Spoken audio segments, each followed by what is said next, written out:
Hey there, I'm Andrew with RPS Water Pumps, and today we'll be going over DIY beginner-friendly ways to tell if your check valve is malfunctioning. A check valve is a mechanical device that allows water to flow in only one direction. A check valve in a water system is essential and serves multiple purposes. First, it prevents water from draining out of an open system, and for closed systems, it maintains pressure by preventing water from backflowing through the pump. It serves a secondary function also by preventing bacteria and contaminants from flowing from the surface down into the well. And finally, the check valve also increases the longevity of the pump by reducing cycling and preventing occurrences of water hammer. One thing you need to know is that you really can't unclog or unstick a check valve at the bottom of the well without bringing it to the surface. If you suspect that the root cause of your water system malfunctioning is due to the check valve, you will have to gain access to it by pulling it up.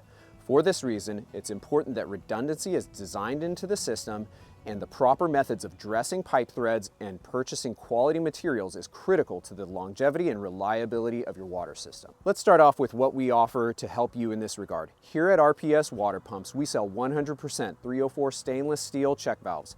This is the same alloy we use in all our pumps and fittings, so there's no chance of pitting or blistering at critical sealing surfaces due to oxidation from water or electrolysis that occurs when dissimilar metals contact one another. This results in superior corrosion resistance. So I want to show you real quick a couple examples of poor quality materials and finishes that we usually see in systems that fail. Here's an example of stainless steel, pretty low grade, that just really has not stood up to the conditions inside the well. This kind of stuff can also appear on the inside of your check valve as well. And over time, these kinds of deposits can build up.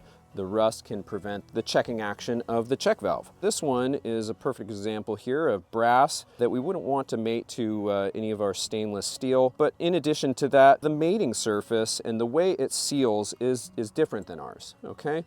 So here we've removed the spring and the bolt that allows the plunger to slide up and down and return to its original position. And then we'll go ahead and take the plunger out, or the poppet as it's often called, to show you, some of the pieces that are in this that can break down over time. First, you can notice that there's an O-ring there. And over time, O-rings, depending on the type of water, can dry out, crack, and as soon as the sealing surface on this degrades, all of a sudden you've got problems. Every fitting in your system is a location where a leak, just like the mating surface between the plunger and the check valve body, can lead to bleed off just like a malfunctioning check valve. So we supply strong, high-build Teflon tape to make sure the only place water is passing through a fitting is going to its intended destination, and for check valves, only one way. So let me take a minute to show you the ideal method for dressing threads on the fittings you're about to insert into your check valve and some of the mistakes that can lead to the aforementioned problems. So I have here a 304 stainless steel nipple, and we're going to go ahead and dress the threads on this and insert it into the check valve. So first thing we're going to do, we're going to open it up. And from your perspective, it's going to be looking like I'm going clockwise. But from my perspective, I'm going to be wrapping this thread tape counterclockwise.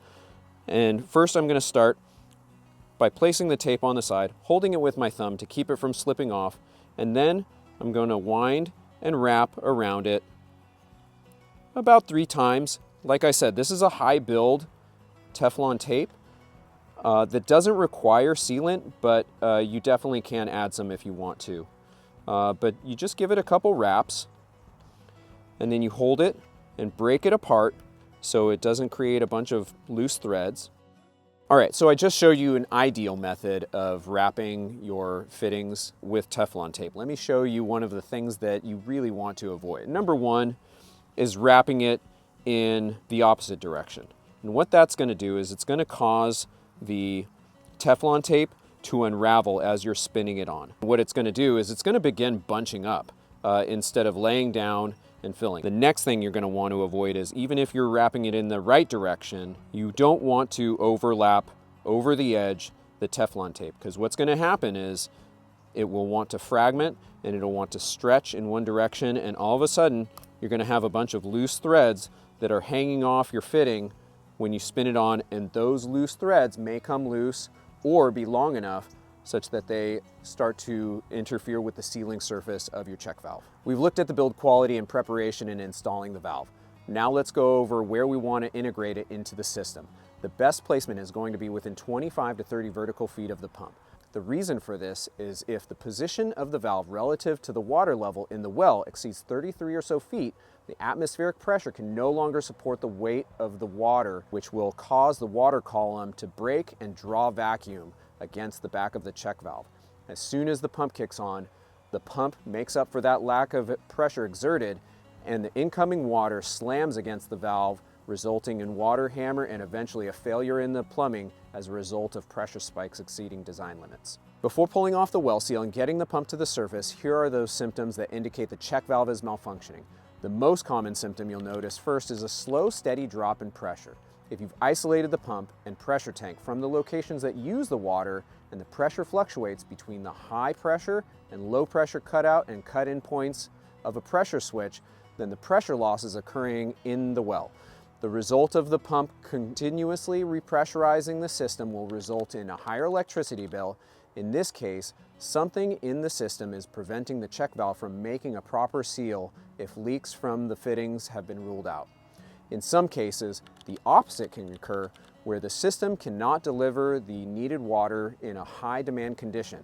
This is when debris or corrosion has affected the proper function and inhibited flow in the forward direction. So if you see these telltales, then it's a good idea to get that pump pulled up and inspect the check valve, because if left unaddressed, the problem I just discussed will turn a $10 to $40 replacement item into a much more expensive problem. So if you found this video helpful and want to know more, stay tuned for our upcoming videos, and if you have any questions, leave a comment below or reach out to our knowledgeable sales team at RPS Water Pumps.